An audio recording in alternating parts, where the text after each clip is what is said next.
I need the Anderson portfolio analysis on my desk by tomorrow morning, Trevor Phillips barked as he breezed past my cubicle, not bothering to wait for my response. His expensive cologne lingered in the air long after he disappeared into his corner office. I sighed, glancing at the clock on my computer.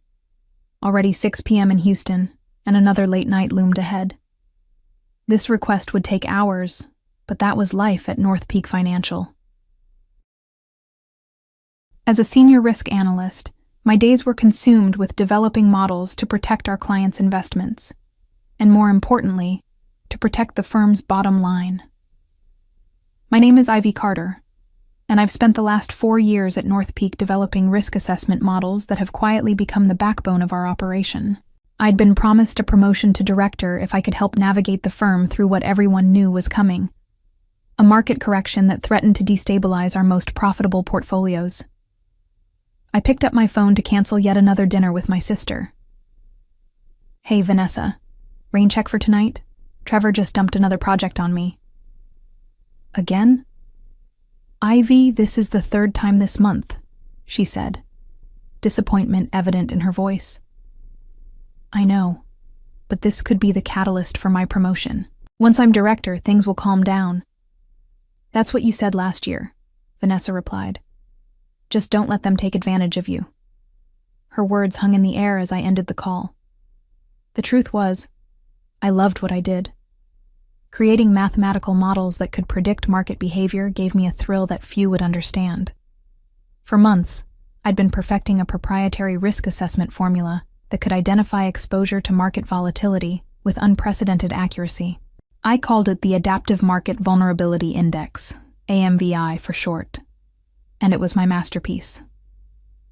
As I settled in for another long night, I noticed Trevor watching me through his office window. When our eyes met, he quickly looked away, but not before I caught a glimpse of something unsettling in his expression. It wasn't the first time I'd noticed him eyeing my work with unusual interest. 2 weeks earlier, during a meeting with the executive team, I'd presented preliminary results from my model, showing how it predicted several market anomalies that traditional models had missed. The room fell silent as I walked them through the mathematics. Even our normally reserved CEO, Jonathan Wells, leaned forward in his chair. "Impressive work, Ivy," he'd said. "If this performs as well as you believe, it could save us millions when the correction hits." Trevor had smiled tightly, placing a hand on my shoulder. "That's why I've been mentoring her," he told the room. "I knew she was onto something special." I'd kept my expression neutral, though Trevor had done nothing of the sort. In fact, he'd repeatedly questioned the validity of my approach until the preliminary results proved too compelling to ignore. Now, as I turned back to my computer, a notification appeared on my screen. A calendar invite from Trevor. "Discuss AMVI performance, private. Scheduled for tomorrow after the morning meeting." I felt a flicker of unease as I accepted the invitation. Something wasn't right, and I couldn't shake the feeling that I needed to protect myself and my work before it was too late. The market correction hit harder and faster than anyone anticipated. Over 3 tumultuous days, global markets plunged, sending investors into a panic. Emergency meetings filled North Peak's conference rooms as analysts scrambled to assess the damage. But amidst the chaos, something remarkable happened. The portfolios I'd restructured using my AMVI model held steady, outperforming market benchmarks by staggering margins. While competitors reported massive losses, North Peak's exposure was minimal. By Friday afternoon, it was clear my model had just saved the firm tens of millions of dollars. I expected celebration, perhaps even an immediate promotion announcement. Instead, Trevor called me into his office and closed the door. "The executive team is thrilled with the performance of our risk management strategy," he said, leaning back in his chair. "I'll be briefing the board on Monday about how we navigated the correction." "That's great," I replied. "I've prepared a detailed report showing exactly how the AMVI model identified—" "No need," Trevor interrupted, waving his hand dismissively.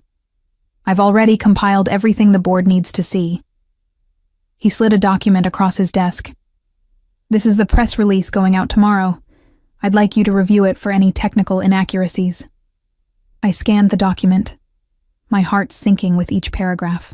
The release detailed North Peak's innovative risk assessment strategy that had safeguarded client assets during the market volatility. It credited the leadership of Trevor Phillips, head of risk management, for developing the approach.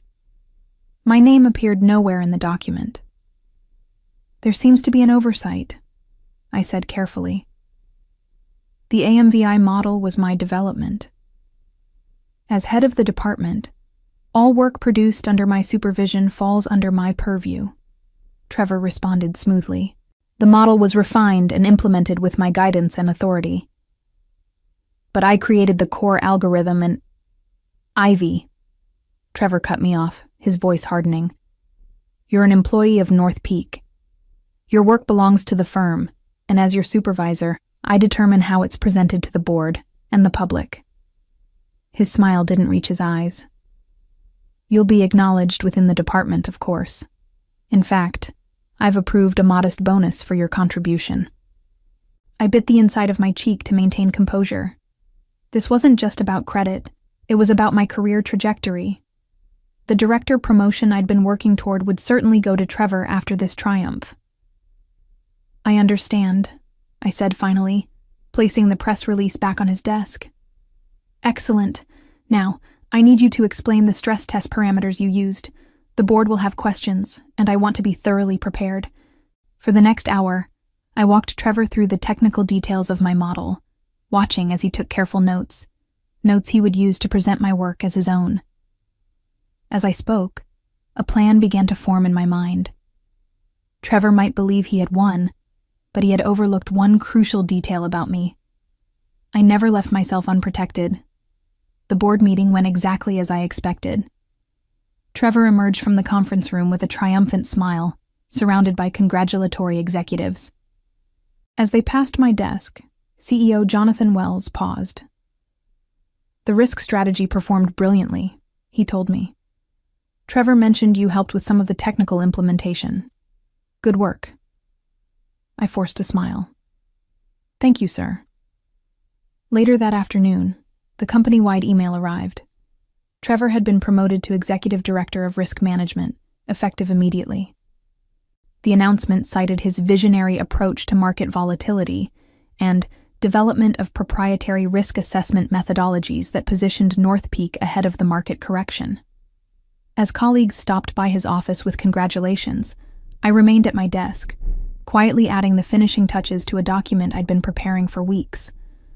Long before the market correction, I'd sensed what might happen. Trevor had a history of claiming credit for subordinates' work, something I'd learned from a former colleague who'd left the firm bitterly after a similar experience. So I'd taken precautions.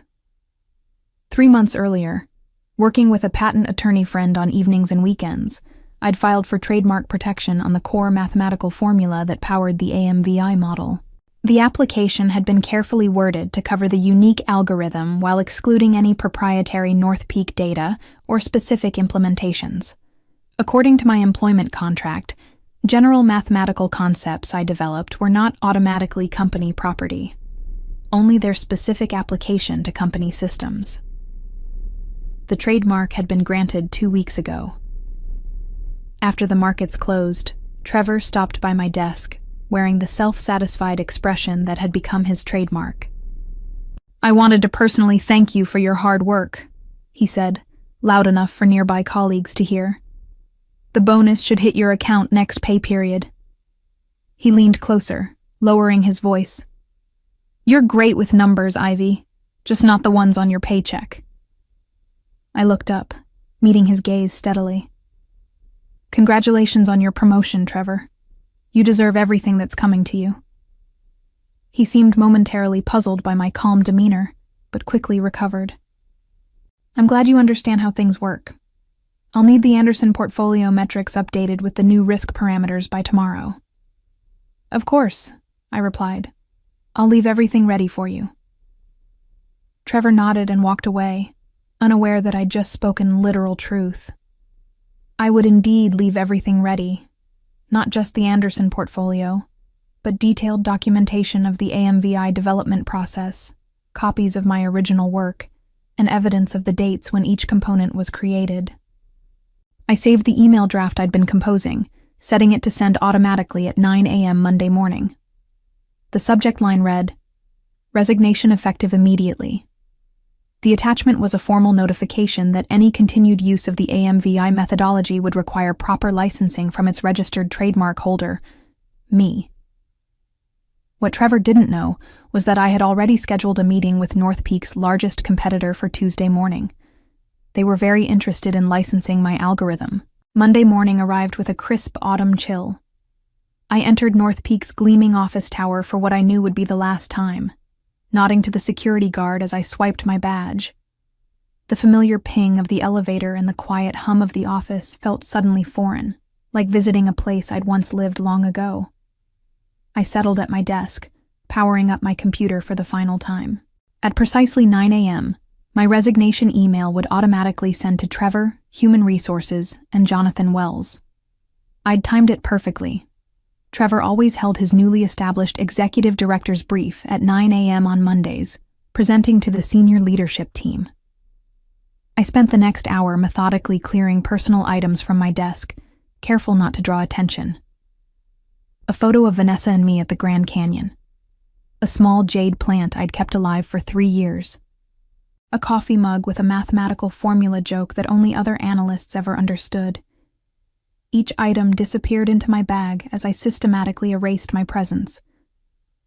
At 8:55 a.m., I took one last look around, then walked calmly to the restroom where I waited, watching the seconds tick by on my watch.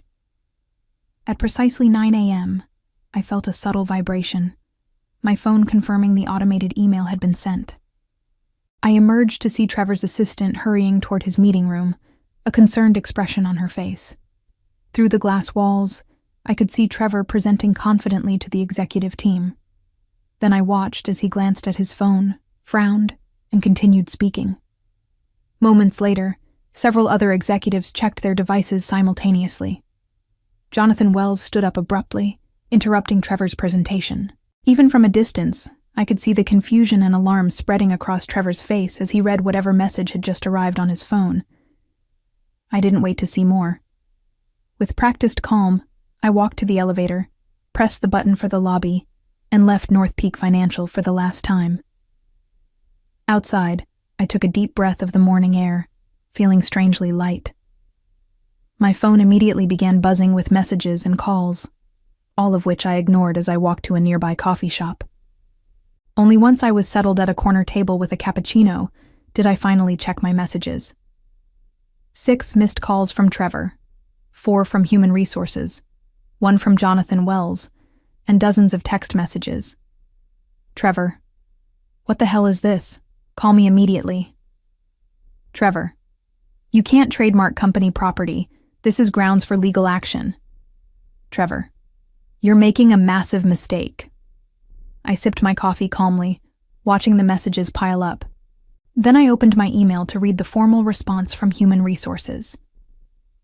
Ms. Carter, we have received your resignation letter and the accompanying notification regarding the AMVI methodology trademark. This matter has been referred to our legal department for immediate review. Please be reminded of your confidentiality obligations under your employment agreement. A representative will contact you shortly regarding exit procedures and the serious concerns raised by your communication. Right on schedule. I had anticipated exactly this response, which is why I'd engaged Patricia Winters, one of Houston's top intellectual property attorneys, weeks ago. I forwarded the email to her with a simple note. It's begun. Her response came within minutes. Proceed as planned. I'll handle any communications from their legal team. The next message that caught my attention was from Jonathan Wells himself. Ivy, I'm concerned by your sudden resignation and the claims regarding AMVI ownership. I'd appreciate the opportunity to discuss this directly before matters escalate further. Please call my assistant to arrange a meeting today. This was unexpected. In all my planning, I hadn't considered that the CEO might reach out personally. I hesitated, then decided that speaking with Wells could provide valuable insight into how the company planned to respond. I typed a careful reply. Mr. Wells, I'm available to meet at 2 p.m. today at Patricia Winter's office. She will be present as my legal counsel. I included the address, then pressed send. As I finished my coffee, my phone rang with an unfamiliar number. When I answered, I heard a smooth, professional voice. Ms. Carter, this is Elaine Brenner, Chief Operating Officer at Veltri Dynamics. I understand you have something interesting to discuss with us tomorrow. Given recent developments, I'm wondering if you might be available today instead. The Veltri Dynamics offices occupied the top 3 floors of a sleek downtown tower, offering panoramic views of Houston through floor-to-ceiling windows. Elaine Brenner met me in the reception area personally, a power move that wasn't lost on me. As Veltri's COO and the first woman to hold an executive position at the firm, she had a reputation for decisive action and strategic thinking. Thank you for accommodating the schedule change, she said, leading me to a conference room where 3 other executives waited. Recent events made our team eager to accelerate our conversation. The recent events she referred to were now spreading through the financial industry like wildfire. Somehow, and I had my suspicions about who was responsible, news of my resignation and trademark claim had leaked to financial news outlets. My phone had been buzzing with notifications from financial news apps all morning, with headlines ranging from Risk Model Ownership Dispute Rocks North Peak Financial to the more dramatic Mathematical Mutiny, Analyst Claims Ownership of Market-Beating Formula. I appreciate your interest, I replied, setting my portfolio on the polished conference table. Though I confess I'm curious how you learned about the situation so quickly. Elaine smiled. Houston's financial community is smaller than it appears. When someone develops a risk model that outperforms the market by 23% during a correction, people notice. When that same person then claims independent ownership of the methodology? She raised an eyebrow. Let's just say my phone started ringing before the markets opened. For the next hour, I presented the AMVI methodology to Veltri's executive team. I explained the core algorithm, demonstrated its performance during the correction, and outlined potential applications beyond the current implementation. Throughout my presentation, I was careful to use only the mathematical concepts I had developed, avoiding any proprietary North Peak data or specific implementations, exactly as my trademark application had been worded. When I finished, the room was silent for several moments. Impressive, said Gregory Turner, Veltri's chief risk officer. But I have to ask the obvious question. How can you be certain the trademark will hold up? North Peak will fight this aggressively. I had anticipated this concern. I opened my portfolio and distributed copies of a legal brief prepared by Patricia. My employment agreement with North Peak specifically covers work product created using company resources, data, or systems, I explained. However, the core mathematical formula that powers AMVI was developed independently, on my own time, using my personal equipment. I have documentation showing the evolution of the algorithm, time-stamped electronic records, and even witnesses who can attest to my work on the concept outside of North Peak. I paused, allowing them to scan the brief. Most importantly, I disclosed the general mathematical concept to the patent office before implementing it at North Peak, establishing clear precedent of independent development. Elaine exchanged glances with her colleagues. And you're offering us exclusive licensing rights? For the first year, yes, I confirmed, at which point we can negotiate continued exclusivity or explore other arrangements. What are your terms? I named a figure that made one of the executives cough. That's substantial, Elaine said carefully. So is a 23% performance advantage during a market correction, I countered. Consider that North Peak saved approximately $50 million using my model. What would that kind of protection be worth to Veltri's portfolio? The meeting concluded with handshakes and assurances of a formal offer within 24 hours. As Elaine walked me to the elevator, she asked the question I'd been waiting for. Why didn't you take this to North Peak first? Surely they would have compensated you appropriately once they understood the situation. I smiled. Let's just say North Peak and I have fundamentally different perspectives on appropriate compensation and recognition. As the elevator doors closed, my phone vibrated with a new message, Jonathan Wells confirming our 2 p.m. meeting. The real battle was about to begin. Patricia Winter's law office exuded quiet confidence, tasteful artwork, subdued lighting, and furniture that whispered expensive without shouting it. We sat in her private conference room, reviewing our strategy while waiting for Jonathan Wells to arrive. Remember, Patricia cautioned, this is a fact-finding mission for both sides. Don't volunteer information they don't explicitly request, and don't discuss your meeting with Veltri. I nodded, though my thoughts were elsewhere. Despite my careful planning, a knot of anxiety had formed in my stomach. I'd never directly challenged someone as powerful as Jonathan Wells before. At precisely 2 p.m., Patricia's assistant ushered in the CEO of North Peak Financial. To my surprise, he came alone. No Trevor, no legal team. Just Jonathan Wells in his impeccable suit, carrying a slim leather portfolio. "Ms. Carter," he said, extending his hand. "Thank you for agreeing to meet. And Ms. Winters, I've heard excellent things about your work." After introductions and polite refusals of offered refreshments, Wells settled into his chair, studying me with an expression I couldn't quite read. "I'll be direct," he began. "Your resignation and trademark claim have created a significant situation for North Peak. Before our respective legal teams turn this into a protracted battle, I wanted to understand your perspective personally." Patricia nodded for me to respond. "I developed the core AMVI algorithm independently," I stated. "While I implemented it at North Peak using company data and systems, the underlying mathematical formula remains my intellectual property. When Trevor claimed full credit for my work and received a promotion based on that misrepresentation, I felt I had no choice but to protect my interests." Wells listened without interrupting, then opened his portfolio and removed several documents. "I've reviewed the press release and announcement that went out after the market correction," he said, sliding them across the table. "It appears Trevor presented the AMVI model as his own development, with no mention of your contribution." He paused. "This contradicts what he told me privately about the model's origins." This was unexpected. I glanced at Patricia, who maintained her professional poker face. "Can you elaborate?" she asked. Wells nodded. "In our initial discussions about the model, Trevor described it as a collaborative effort, with you handling the technical aspects under his strategic direction. Based on that understanding, I approved his promotion to executive director." "That's not accurate," I replied carefully.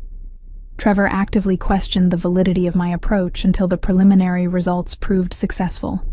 He provided no meaningful input to the development of AMVI." Wells studied me, then reached for another document in his portfolio.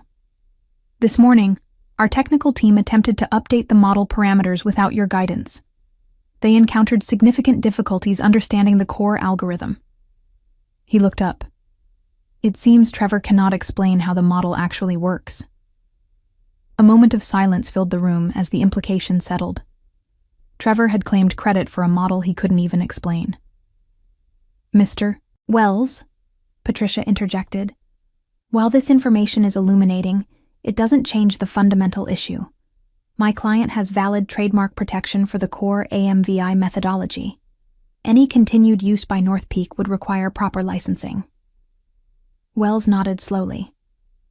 "I understand, but before we discuss licensing terms, I have a different proposition to consider." He turned to face me directly. "Ivy, I'd like to offer you the position of Executive Director of Innovation at North Peak, reporting directly to me. The role would include full credit for the AMVI model, a substantial compensation package, and autonomy to build your own team." The room suddenly felt very still. This was nowhere in my planned scenarios. "And Trevor?" I asked. "Mr. Phillips is no longer with North Peak as of this morning," Wells replied. "His misrepresentation of your work was grounds for immediate termination." I felt a rush of vindication, quickly followed by uncertainty. I had been so focused on my exit strategy that I hadn't considered the possibility of a better position at North Peak. "I appreciate the offer," I said carefully, "but there's something you should know. I've already had preliminary discussions with Veltri Dynamics about licensing AMVI." The next morning, financial news outlets exploded with headlines. North Peak announces, new executive director of innovation. Risk model creator promoted after ownership dispute. Trevor Phillips, out at North Peak amid intellectual property controversy. After intense negotiations that lasted well into the evening, I had accepted Jonathan Wells' offer with several key conditions. First, North Peak would publicly acknowledge me as the sole creator of the AMVI methodology. Second, I would retain personal trademark ownership while granting North Peak exclusive implementation rights. And finally, I would have complete autonomy over a newly formed innovation division with a substantial budget and staffing authority. It was far more than I had initially hoped for when I'd planned my departure. As I rode the elevator to my new executive suite on North Peak's top floor, I could hardly believe how dramatically the situation had reversed. My new office, Trevor's former space, had already been cleared of his belongings. The spectacular view of downtown Houston spread before me as I set down my bag and took a seat behind the expansive desk. A knock at the door interrupted my moment of reflection. "Your first executive meeting starts in 15 minutes, said Melissa, the assistant who had been assigned to me. "And Mr. Wells asked me to deliver this personally." She handed me an envelope and withdrew quietly. Inside, I found a handwritten note from the CEO. "Ivy, welcome to the executive team. Your integrity and brilliant work deserve this recognition. I apologize for not recognizing the situation sooner, but I'm grateful we've retained your talents at North Peak. Looking forward to your leadership. Jonathan." Beneath the note was a press release draft for my approval. The headline read, "North Peak Financial promotes Ivy Carter, creator of market-beating AMVI methodology, to Executive Director of Innovation." As I prepared for my first executive meeting, my phone buzzed with a text message from an unknown number. "Congratulations on the promotion. Always knew you were destined for great things. Coffee sometime? Trevor." I smiled, deleted the message without responding, and headed to the conference room where the executive team awaited my arrival. 6 months later, I stood at a podium in the North Peak Conference Center, addressing an audience of industry analysts and financial journalists. Behind me, a large screen displayed performance metrics of the expanded AMVI system I had developed with my new team. "The financial sector has traditionally relied on reactive risk management," I explained, advancing to the next slide. "The AMVI 2.0 framework represents a paradigm shift toward predictive analytics, identifying vulnerability patterns weeks before traditional indicators show cause for concern." The presentation continued with demonstrations of how our enhanced system had navigated subsequent market fluctuations with remarkable precision. When I concluded, the room erupted in applause, followed by a barrage of questions that reflected genuine interest in the methodology I'd created. Afterward, as attendees networked over refreshments, Jonathan Wells approached with a woman I recognized immediately, Elaine Brenner from Veltri Dynamics. "Excellent presentation, Ivy," Wells said. "I believe you know Elaine." I shook her hand, noting the irony of the situation. "We've met." "Ms. Carter," Elaine said with a professional smile.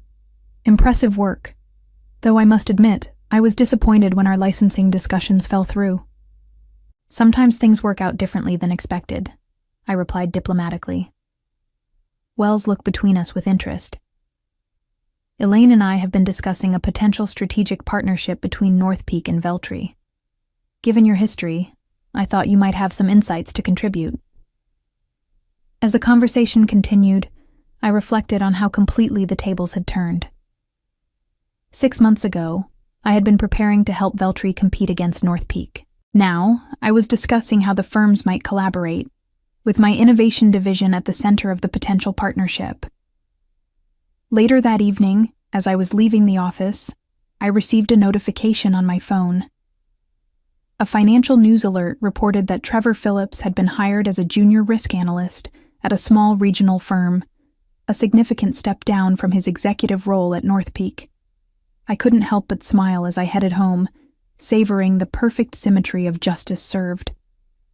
My journey from overlooked analyst to executive had taught me the most valuable lesson of my career.